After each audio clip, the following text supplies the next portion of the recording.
Galera, agora a gente vai entrar num tema um tanto quanto polêmico acerca da irrepetibilidade dos alimentos, tá? Primeira coisa que a gente tem que constatar acerca disso é que é um conceito antigo relacionado com a obrigação em questão no sentido de que, sendo pagos, em hipótese alguma, caberá uma ação de repetição de indébito na regra da actio de in reverso, tá? E a fundamentação para essa dedução, ela é dada através do próprio Pontes de Miranda, quando ele fala para nós que essa obrigação, ela tem uma existência de uma obrigação moral. O Youssef Said Carrali, que é um autor que tem uma obra muito interessante, que chama Dos Alimentos, ele vai falar para nós que ainda que não haja em nosso direito uma redação semelhante à do artigo 2007, número 2 do Código Civil Português, no sentido de que não há lugar, em caso algum, a restituição dos alimentos provisórios recebidos, considera-se pacífica na jurisprudência de nossos tribunais a irrepetibilidade das pensões ou de parcelas pagas pelo obrigado. Então, o fundamento dessa obrigação na personalidade, na tutela desse indivíduo, pode ser utilizada como um suporte para afastar eventual repetição de indébito. Sendo dessa forma, a alegação do pagamento indevido ou enriquecimento sem causa não consegue vencer a obrigação alimentar diante de tão costumeira proteção à dignidade da pessoa humana relacionada com o Instituto. Um exemplo, se proposta ação de investigação de paternidade cumulada com alimentos e fixados, melhor dizendo, a alimentos provisionais e depois ficar comprovado que o réu não é pai da criança, não caberá a devolução dos valores pagos. Eu já vi muito profissional errando aqui, tá? Apesar de ser um ponto polêmico, mas não pode ser repetido, tá? Em outro caso, imagine-se um exemplo, né, de um homem enganado por uma mulher que disse que estava esperando um filho seu. Sendo depois constatado, via exame de DNA, que o filho não é do sujeito e que a mulher assim o fez por má fé, ora, os alimentos eventualmente pagos pelo enganado aqui também são irrepetíveis. Entretanto, a gente tem que entender que nesse caso caberá sim uma indenização por danos morais pelo engano, desde que evidenciados os prejuízos imateriais diante de flagrante abuso do direito e por desrespeito, obviamente, à nossa boa-fé objetiva, que também deve estar presente, como eu já falei inúmeras vezes para vocês, nas nossas relações familiares, conforme a gente estudou lá nas nossas primeiras aulas. E o fundamento para a ilicitude está dentro da regra do artigo 187 do Código Civil, que consagra a vedação do abuso de direito, enunciando também que comete ato ilícito o titular que, ao exercê-lo, excede manifestamente os limites impostos pelo seu fim econômico e social, pela boa-fé ou pelos bons costumes. O próprio Superior Tribunal de Justiça já possui julgados reconhecendo de forma expressa que esse dever de indenizar para o marido enganado quanto à prole. Vocês vão encontrar isso dentro do RESP 922-462 de São Paulo, de relatoria do ministro Ricardo Vilas Boas Cueva, e também o nosso RESP 412-684 de São Paulo, de relatoria do ministro Rui Rosado de Aguiar. São julgados ali de 2013 o primeiro e de 2002 o segundo. Por fim, a gente tem que refletir sobre uma ressalva feita pelo Youssef Said Carrali, no sentido de serem, repetitíveis os alimentos nos casos de cessação op leges da obrigação alimentar. Como quando, por exemplo, a divorciada oculta dolosamente seu novo casamento, beneficiando-se ilicitamente das pensões que continuaram sendo pagas. Com o novo casamento, a divorciada perde automaticamente o direito à pensão que vinha recebendo do ex-marido, sem necessidade de ação exoneratória para esse fim. Então, as pensões, acaso recebidas a partir do novo casamento, deixam de ter caráter alimentar e resulta de omissão dolosa e aí sim se sujeita à repetição. Então é um caso muito específico de uma exceção que pode sim ter uma repetibilidade, mas é só nesse caso aqui trabalhado pela doutrina, beleza? Outra questão, outra característica dos alimentos, e já caminhando para o final, é que é uma obrigação intransacionável e, portanto, não sujeita à arbitragem, e aqui está um ponto interessante para discussões aí das novas formas de resolução de conflito, etc. Tá? Formas adequadas, meios alternativos para alguns, já falam que não são meios alternativos, porque como está positivado, né, dentro da codificação processual e da lei de arbitragem, não é mais meio alternativo, mas é um meio. Então, enfim, fica aí a questão do critério de fala, mas por todas essas características demonstradas de forma incansável aqui na nossa aula de hoje, a nossa obrigação alimentar não pode ser objeto de transação, ou seja, de um contrato pelo qual a dívida é extinta por concessões mútuas ou recíprocas na regra do artigo 840 a 850 do nosso Código Civil. Aqui a gente tem a regra do artigo 841 da codificação material, pela qual apenas quanto a direitos patrimoniais de caráter privado que se permite a transação. E como se sabe, a nossa natureza alimentar ela é especial, ela é uma natureza sui generis, fundada na própria dignidade da pessoa humana. Então aqui eu vou ressaltar um julgado do Tribunal de Justiça de Minas Gerais, que é a apelação civil 10071 07032087, dígito 5000011 da 4ª Câmara Civil lá do TJMG, que tem relatoria do desembargador Moreira Diniz, isso julgado em 2008, que vai entender aqui dentro da ementa que direito processual civil, direito de família, apelação, execução de alimentos, sentença, fundamentação sucinta, nulidade, inocorrência, acordo, homologação, impossibilidade, recurso provido, decisão sucinta, desde que contenha os requisitos processuais, não enseja nulidade por falta de fundamentação, ainda mais quando se cuida de homologação de acordo. Atente-se a partir de agora.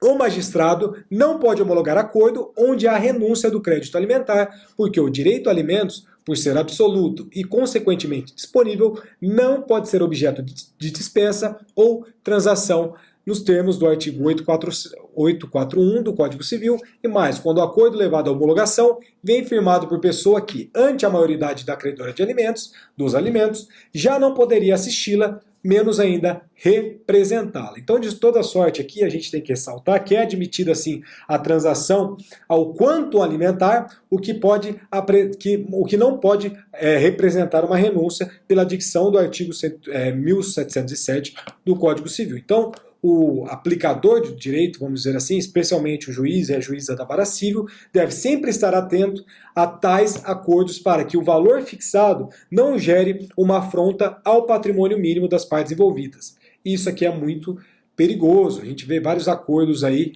um tanto quanto controversos nesse sentido. Então, além de ser intransacionável na essência, a nossa obrigação alimentar não pode ser objeto de compromisso ou arbitragem. Então, nesse sentido, prevê o artigo 852 do Código Civil de 2002 que está vedado o compromisso para a solução de questões de Estado e de direito pessoal de família, caso dos alimentos. Então, de qualquer modo, os alimentos eles podem ser objeto de uma mediação familiar, é muito recomendável que se faça isso, ainda lembrando, claro, que não se confunde com a arbitragem. Por quê? Porque os mediadores, eles apenas tentam conduzir essas partes envolvidas a uma composição amigável, não decidindo sobre qualquer questão técnica nesse sentido. Então, a utilização da mediação ela é estimulada e incentivada pelo nosso Código de Processo Civil de 2015 em vários seus dispositivos e foi regulamentado ainda pela Lei 3.140 de 2015. A mediação é um caminho fundamental para as questões dos direitos das famílias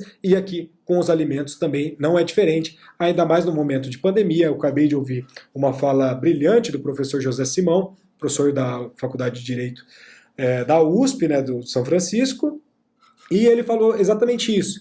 No momento de pandemia, se a gente ficar abraçando toda hora no melhor interesse da criança, o advogado que fizer isso vai acabar perdendo, porque a gente tem que mudar o nosso paradigma e ver como que a gente pode pleitear alimentos dentro de um tempo de pandemia em que a condição de miserabilidade, ou, melhor dizendo, a condição econômica vai ser reduzida de forma drástica.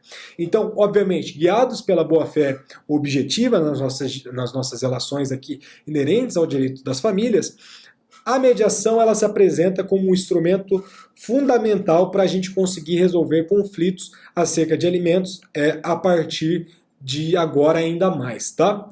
E para a gente finalizar a nossa aula de hoje, a gente vai tratar da nossa última obrigação acerca dos alimentos, que é uma característica de uma obrigação transmissível. Então, outro dispositivo que é extremamente polêmico no nosso Código Civil é o artigo 1700. O que fala o nosso artigo 1700? A obrigação de prestar alimentos transmite-se aos herdeiros do devedor da forma do artigo 1694. Então, de acordo com esse comando legal, em relação ao credor, está consagrada a nossa transmissibilidade da obrigação alimentar. Então, o nosso atual Código Privado, ele supostamente encerra uma polêmica anterior. Por quê? Porque quanto às relações de parentesco, havia uma norma expressa no artigo 402 do Código Civil de 1916, no sentido de que a obrigação seria intransmissível. No que toca ao casamento ou mesmo à união estável, a obrigação ela era considerada transmissível segundo a lei, o artigo 23, melhor dizendo, da lei do divórcio. Aplicando esse novo dispositivo, que é o 1700 do Código Civil, a gente tem a responsabilização do espólio perante a jurisprudência do STJ, e aqui fica a ressalva para o nosso RESP 1010-963 de Minas Gerais, que caracteriza ali o espólio a obrigação de continuar prestando alimentos àquele a quem o falecido devia. Isso porque, na fundamentação do Superior Tribunal de Justiça, o alimentado, melhor dizendo, e o herdeiro não pode ficar à mercê do encerramento do inventário, considerado a morosidade inerente a tal procedimento e o caráter de necessidade intrínseco aos alimentos. E a respeito dessa responsabilidade do espólio, concluiu o próprio Superior Tribunal de Justiça pela necessidade de condenação prévia do falecido para que o espólio responda. E essa decisão gerou o informativo 420 do STJ. Então, vale aqui destacar a ementa, aliás, o teor, uma parte do teor desse RESP 775-180, que gerou o nosso informativo 420 do Superior Tribunal de Justiça. Ele vai falar para nós que, no caso em concreto, tratava-se de um recurso especial, em que se discute a legitimidade do espólio para figurar no polo, como réu, no polo passivo, em ação de alimentos, e a possibilidade de ele contrair uma obrigação alimentar, mesmo que inexistente condenação antes do falecimento do autor da herança. A turma aqui, ela entendeu que, inexistindo uma condenação prévia do autor da herança, não há por que falar em transmissão do dever jurídico de prestar alimentos, em razão de seu caráter personalíssimo, portanto intransmissível. Assim, é incabível, no caso, a ação de alimentos contra o espólio, visto que não se pode confundir a regra do artigo 1700 do Código Civil de 2002, segundo o qual a obrigação de prestar alimentos transmite-se aos herdeiros do devedor com a transmissão do dever jurídico de alimentar, utilizada como argumento para a propositura dessa ação. Então, trata-se de coisas distintas. O dever jurídico é um dever abstrato e indeterminado, e a ele se contrapõe o direito subjetivo, enquanto a obrigação é concreta e determinada, e a ela se contrapõe uma prestação. Ressaltou-se que, na hipótese, as autoras eram netas do decujus, e já que ainda vivo, o pai, não eram herdeiras do falecido. Assim, não há sequer falar em alimentos provisionais para garantir o sustento enquanto durasse o inventário. Por outro lado, de acordo com o artigo 1784 do referido Código, aberta a sucessão, a herança é transmitida desde logo aos herdeiros legítimos e testamentários. Desta forma, o pai das alimentandas torna-se o herdeiro e é a sua parte da herança que deve responder pela obrigação de alimentar de seus filhos e não o patrimônio dos demais herdeiros do espólio. Em data mais próxima, a gente tem uma premissa que foi aplicada num caso extremamente famoso, que é da Suzanne von Richthofen. E a Suzanne von Richthofen, não sei se vocês sabem, mas ela era uma ex-estudante de Direito. E a Suzanne von Richthofen ela foi condenada a 38 anos de reclusão pelo envolvimento no homicídio dos pais, e ela pleiteava o pagamento de verbas alimentares ao espólio de seus genitores. Esse caso é muito famoso, Então, acho que vocês já têm até um pouco de conhecimento desse caso, mas consta na emenda de julgamento que chegou até o STJ que, embora a jurisprudência dessa Corte Superior admita, nos termos do artigo 23 da Lei do Divórcio, o artigo 1700 do Código Civil, que, caso exista obrigação alimentar pré-estabelecida por acordo ou sentença, por ocasião do falecimento do autor da herança, possa ser ajuizada a ação de alimentos em face do espólio, de modo em que o alimentando não fique à mercê do encerramento do inventário por todas aquelas questões que a gente já falou. Então, não há cogitar em transmissão do dever jurídico de prestar alimentos em razão de seu caráter personalíssimo e, portanto, intransmissível. Em complemento a essa parte desse julgado, os julgadores eles deduziram que, igualmente, ainda que não fosse a ação de alimentos ajuizada em face de espólio, foi manejada quando a autora já havia alcançado a maioridade e extinto o poder familiar. Assim, não há cogitar em concessão dos alimentos vindicados, pois não há uma presunção de dependência da recorrente nos moldes precedentes dessa corte. Isso foi o RESP 1337862 de São Paulo. O ministro relator, que foi o Luiz Felipe Salomão, ele pontuou que o preso ele tem direito à alimentação suficiente, a uma assistência material, saúde e ao vestuário, enquanto que a concessão de alimentos demanda a constatação de uma presunção legal de necessidade quando os pleiteia. Todavia, na inicial, que foi pleiteada pela Suzane von Richthofen, em nenhum momento a autora afirma ter buscado trabalhar durante o período em que se encontra reclusa. Não obstante, a atribuição do trabalho e a sua remuneração sejam conforme as disposições da nossa lei de execução penal, simultaneamente um direito e um dever do preso. E a tese ela foi reafirmada num julgamento publicado em 2015, até com maior contundência, e isso gerou o informativo 555 do STJ. E, sucessivamente, essas posições se consolidou de tal forma que passou a constituir uma ferramenta dentro da nossa jurisprudência em teses do STJ, conforme a premissa número 7, publicada na 77ª edição, que fala para nós que a obrigação de prestar alimentos é personalíssima, intransmissível e extingue-se com o óbito do alimentante, cabendo ao espólio saldar tão somente os débitos alimentares pré-estabelecidos mediante acordo ou sentença, não adimplidos pelo devedor em vida, ressalvado os casos em que o alimentando seja herdeiro, hipóteses nas quais a prestação perdurará ao longo do inventário. Pois bem, num sentido contrário a todas essas posições, Jones Figueiredo Alves e Mário Luiz Delgado fala para nós que os herdeiros não respondem somente até os limites das dívidas do alimentante vencidas enquanto era vivo, havendo uma assunção total da obrigação alimentar de forma continuada. Entretanto, a gente tem que destacar o posicionamento da nossa Maria Berenice Dias, que fala para nós que a transmissão dessa obrigação vai apenas até os limites da herança, não havendo uma assunção integral, e assim bem entendeu a 7ª Câmara do Tribunal de Justiça do Rio Grande do Sul, e do mesmo modo, por exemplo, o Tribunal de Justiça do Estado de São Paulo, e foi também a conclusão chegada pelos doutrinadores e pelos